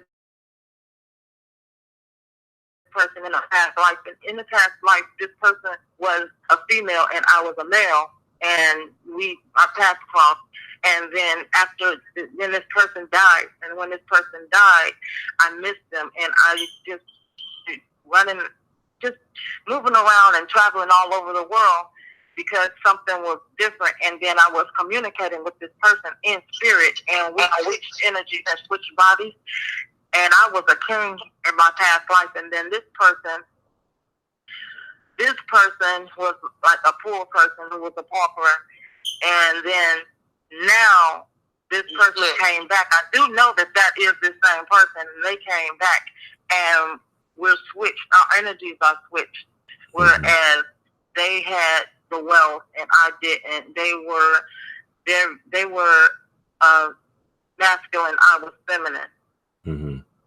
Yeah, that's just that love energy, that love frequency. Just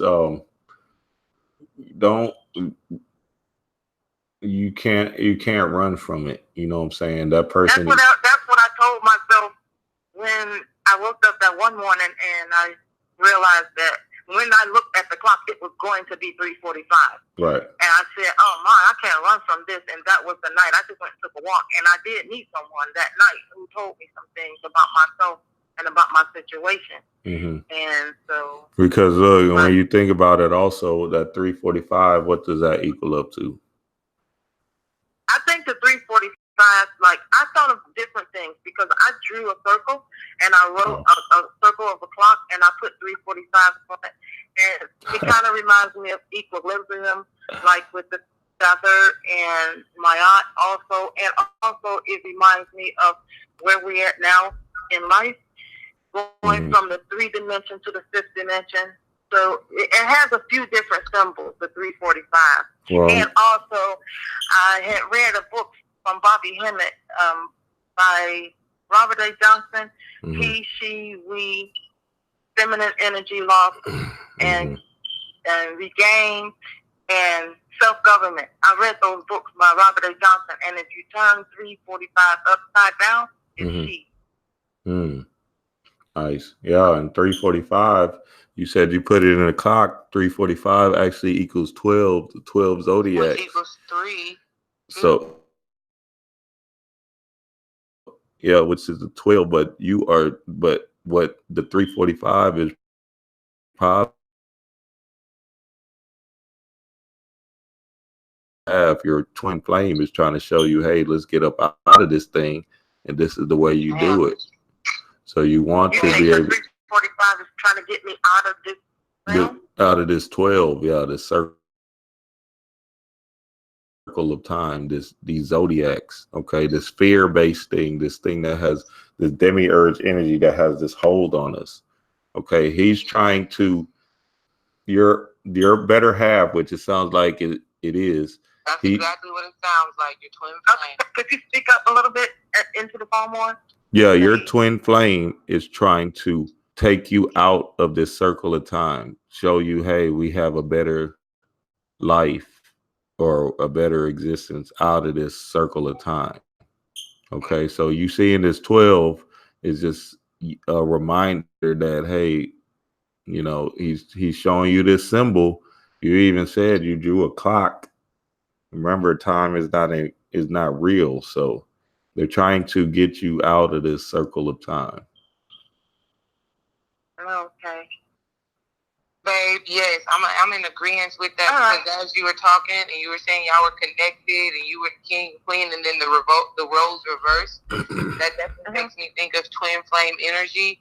And it may be like you said, Dream, it may be a message to you to let you know that there's more beyond this realm. You got to remember, we don't die. Okay, so that's a false narrative. Don't think about death as like the end. There is no end. We are forever beings, infinite beings. So you have to. I know that. I've had a couple of experiences starting from when I was 9. I had out of body experience.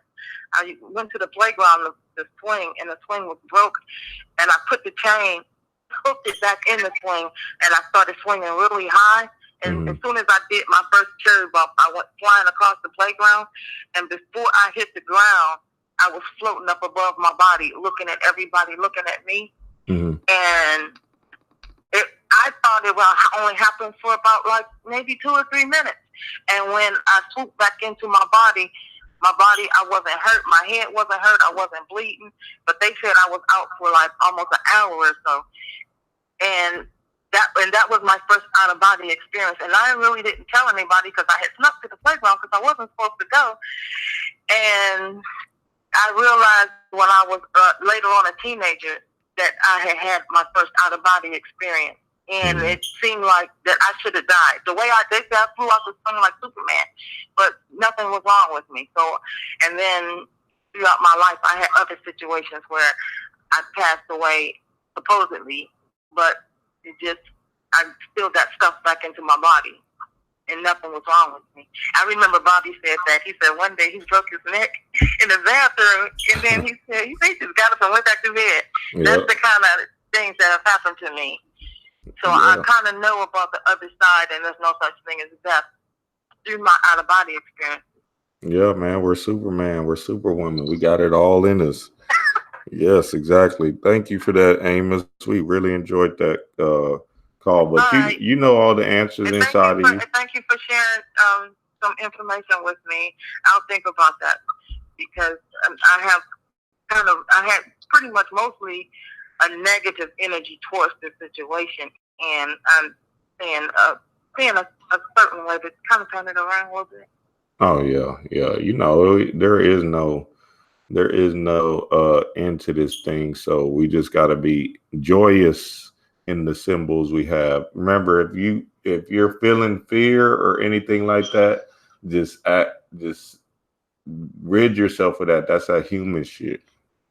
You see what I'm saying? And then it's more kind of I just don't want this. It's more kind of I didn't ask for this. I don't want to be bothered with this.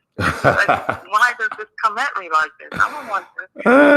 You just want to live out your life, huh? I feel you. Hey, sometimes the spirit just hits you like that. You got to go with it. But yeah, thank you, Amy. You can't. There's nothing else you can do about it. Right. Yeah, exactly. Thank you, Amos, though, for the call, though. Thank you so much. All right, peace. Good day. All right, peace. Hello, peoples. All right, man, we're gonna stay on here a little bit longer. I know y'all was trying to call in, but that was good share. We had to get in. Call in now if y'all can. Let's get it in. Call in now if y'all can. We're gonna stay on here probably 10 more minutes.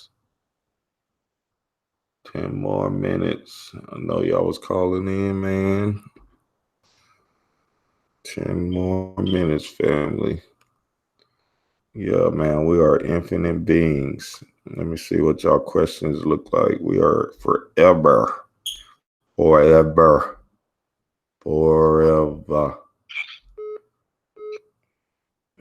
hold on. Call from John M. Gardner. To accept, press 1. To send a voicemail, press 2. Hello? What's happening? Yeah, this love live life. Yeah, what's happening, John? What's going on, boss? Yeah, this is Stray Panther, man. How you doing? Oh, good. What's good, Stray?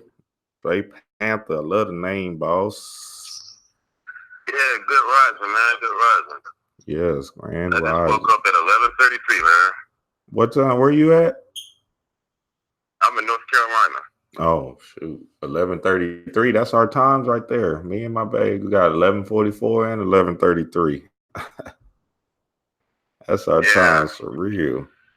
What's going on, Straight Panther, though, man? I appreciate you that one time whenever you got them the people out, whoever was hating them people, the dead. Yeah, man. Yeah, trust me. I'm a mod on this channel, and I'm a mod on Dr. Aleem Bey's channel too, man. Oh, that's the God right there. Aleem is my G, for real. Yeah. He's in this. He's that business that he set up, Juice More. Mm-hmm. That's in the same city I'm in, man. So I go by there as much as I can, man. Oh yeah, we're thinking about taking his cruise. I always get that iodine from him, and we thinking about going on his cruise and stuff like that. Yeah, trust me, I'm trying to go on that cruise, man. I'm trying to go on that cruise. Yeah, it'll just be dope. It'll be dope just to relax, and we get to listen to Aleem for hours. Shit. Okay. Yeah. For real. Yeah, well, what's up, Stray? What you got? What kind of question you got for the family or comments? I got one question. It's about an out-of-body experience that I had, I want to say almost 20 years ago. It happened in 2000. It started it well, it happened after I'd say after my grandfather's death. I was in the military at that time, and I was in South Korea, and I found out that my grandfather died on my birthday. It was actually, since over there you're basically like a day ahead. It was kind of before my birthday, but the way it syncs up, it was on my birthday. How old was you?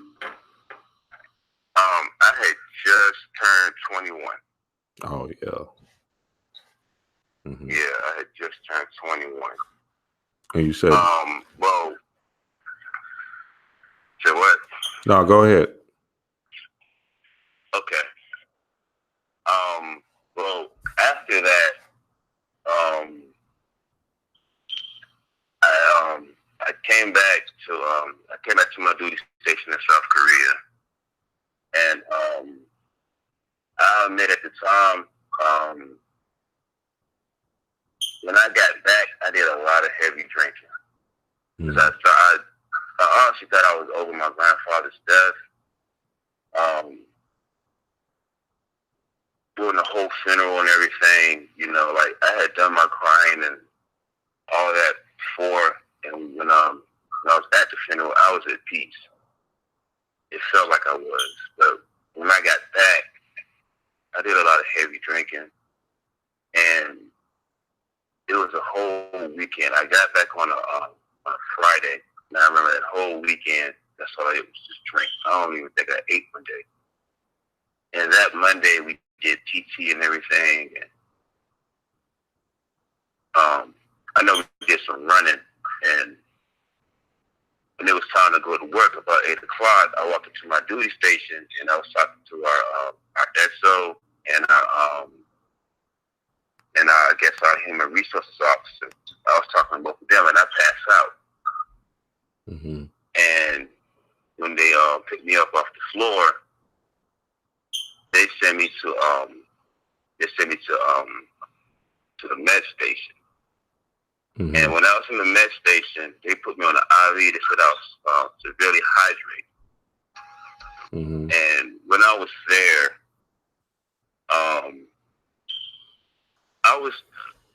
they put me in a room by myself, and they put me on a cot. They put the IV in me, and I was just sitting there thinking about my life and all the things that I did up to that time. And I can remember just sitting there and feeling all that water going into my body and feeling cold. And I started asking myself, is this what it feels like to be dead? And when I started thinking that, I could remember kind of falling asleep, but not really. But I can remember this sinking feeling. And I can remember me talking, but it started to echo. And it was echoing in my head. And the next thing I remember after that, I was floating in the corner of that room. And it was clear, like me not have, I wear glasses, but it was me not having glasses. It was like 20/20 vision. Yeah, I did. Yeah, everything. I did that before. Yeah. I know what that is. Yeah. What happened was you suppressed, because I went through something similar to exactly what you're saying, and I remember exactly that feeling. What happened was you suppressed all that alcohol and stuff like that. When we're drinking and stuff, we're suppressing our spirit, you know what I mean, our etheric body. So we're drinking, and that's why they got all these liquor stores around and all this shit on every corner of the Black Hood, because they don't want you to be sober. So now when you get this rush of water and pure, because you know water makes the melanin rise, when you get this rush of water, because this same experience you talking about happened to me. And I end up, and it's funny that you said that, I end up seeing my grandma. This happened to me when I was 21. And this when I knew, okay, I had to stop drinking because there was something that was infringing on me tapping into the other side. So when you finally do sober up after just heavy drinking, like consistent heavy drinking, you'll get this rush of melanin that hits your third eye, and then you'll have your experience that you were supposed to have, like kind of like in increments. Okay, so it's kind of like a full blown out rush of melanin or DMT that comes out to your third eye, and then now you're able to lose. Now your out of body experience feels like whoa. So yeah, because all we're experiencing on a day-to-day basis is just tiny increments of DMT flow. But if we're able to, consistently stay sober, have the kind of right health. Now, you don't have to stay sober all the time, because that liquor, the spirits, will get you into a zone. You see what I'm saying? Yeah. But it's supposed, it's supposed to be ceremonial. Yeah. Ceremonial, always, Mm-hmm. Yeah. And the thing is, when I was doing it, when I was having that experience, Mm-hmm. I could see the room. I could see the other,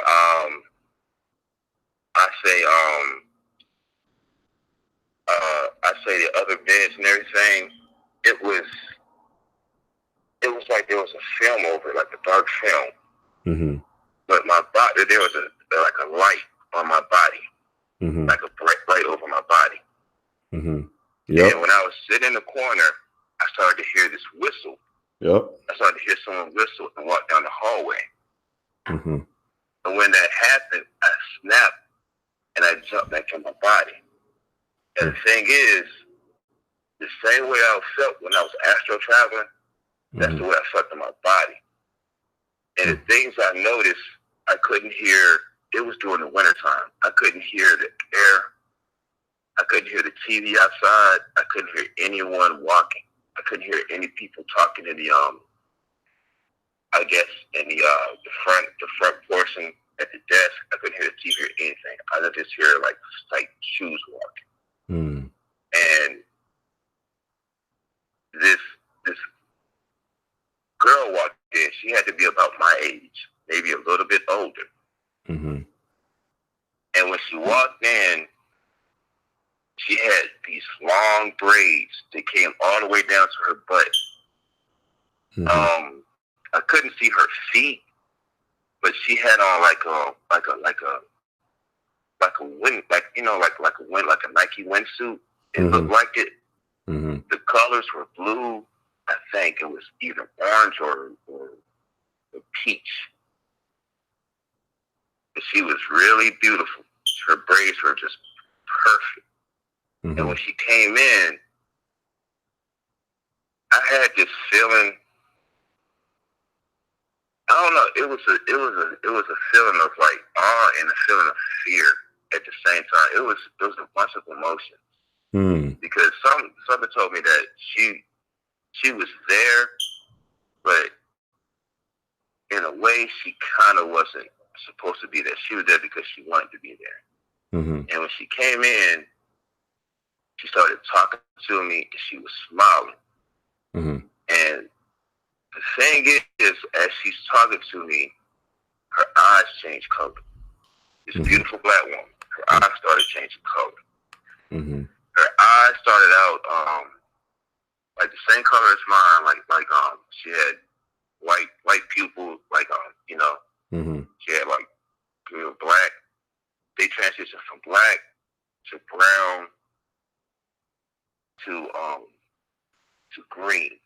Mm-hmm. And she's talking to me. She walks over, she picks up my chart, and she's reading my chart, and she's just saying all this stuff that nobody knew about me. Because she started bringing up my grandfather. She spoke on my father and what he was going through. She talked about me. And she touched my hand. And when she touched my hand, it felt like fire. Like literal fire, but it didn't burn. Like if you, like you could feel the heat. Like if you stuck your hand in fire, you could feel the actual heat, but it doesn't hurt. She had long, beautiful fingernails. And at the time, when she's right there at me, her eyes start to change the colors. It's like, at that time, her eye, it's like a rainbow fluorite or angel quartz. Her eyes start changing that color.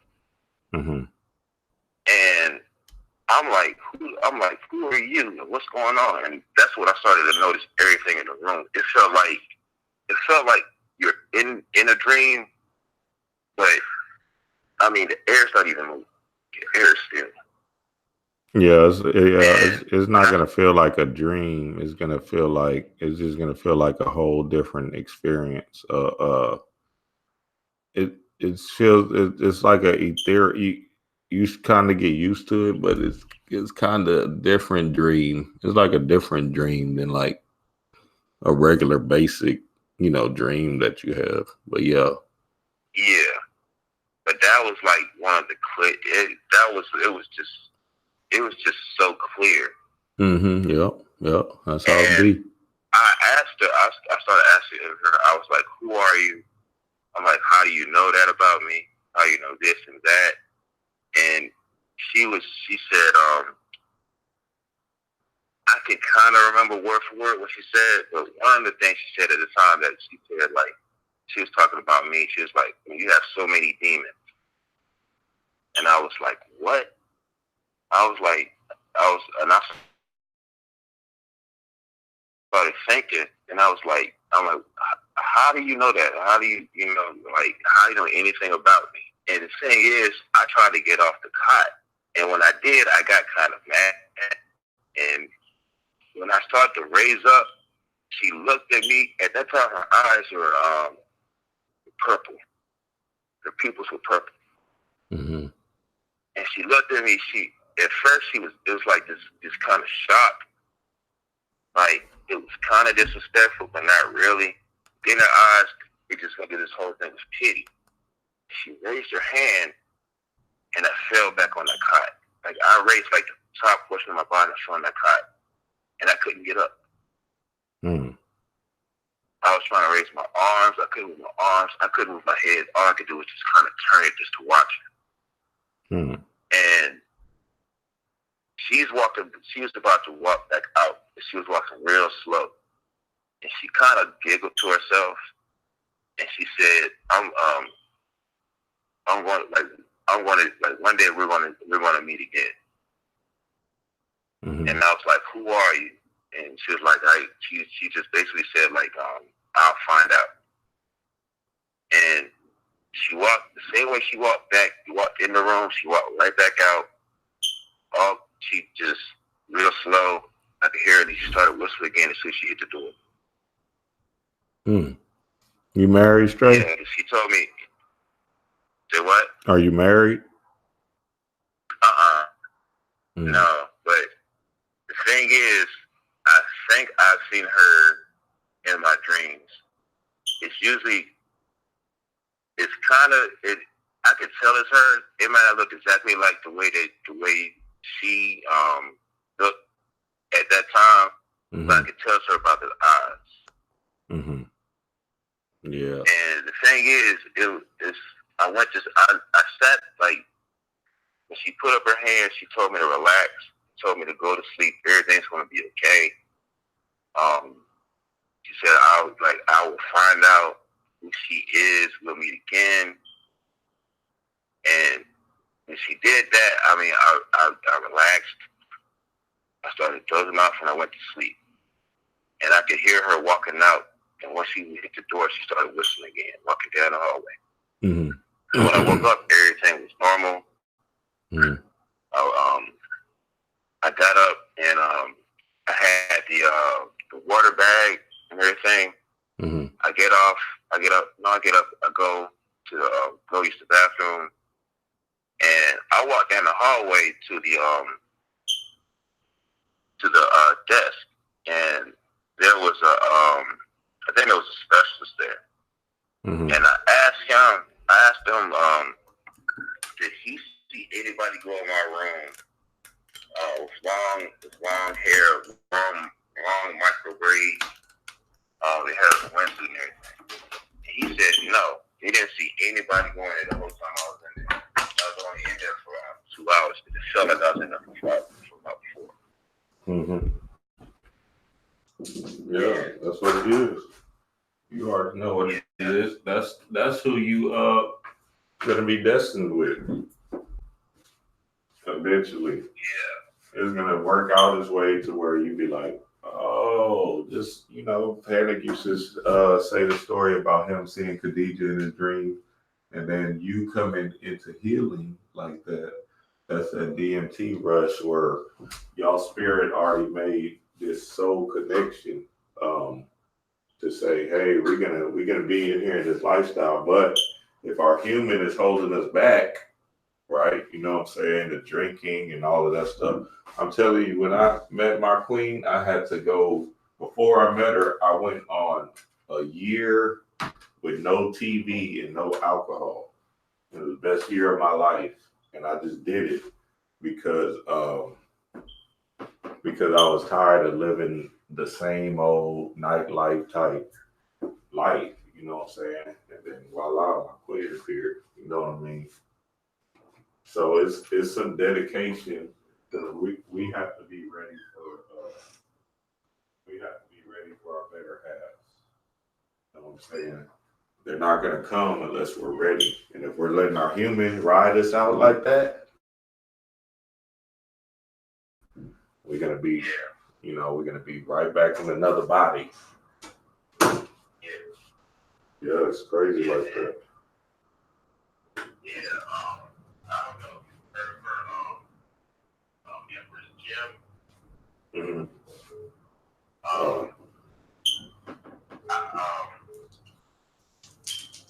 She is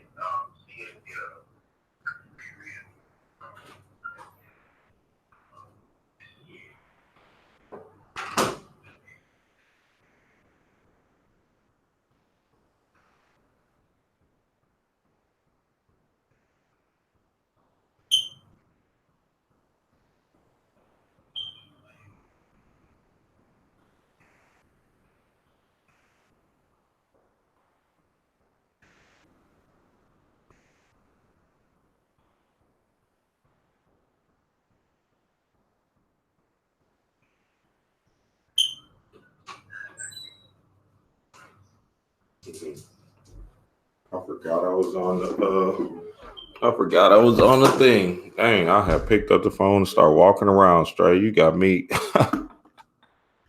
You got me moved. I'm like, dang, this is getting deep because I'm feeling the same way. The same stuff happened to me straight. That's crazy that you saying all of that. And the same things that you saying, it kind of happened to me. I forgot I was on this damn YouTube thing.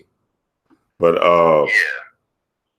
yeah, straight, it be like that. We gotta get up off of here, man. We gotta get up off of here. But next time we're gonna tap in again for real. We're gonna tap in again. Yeah. Keep that same thought, man. Keep that same thought. Man.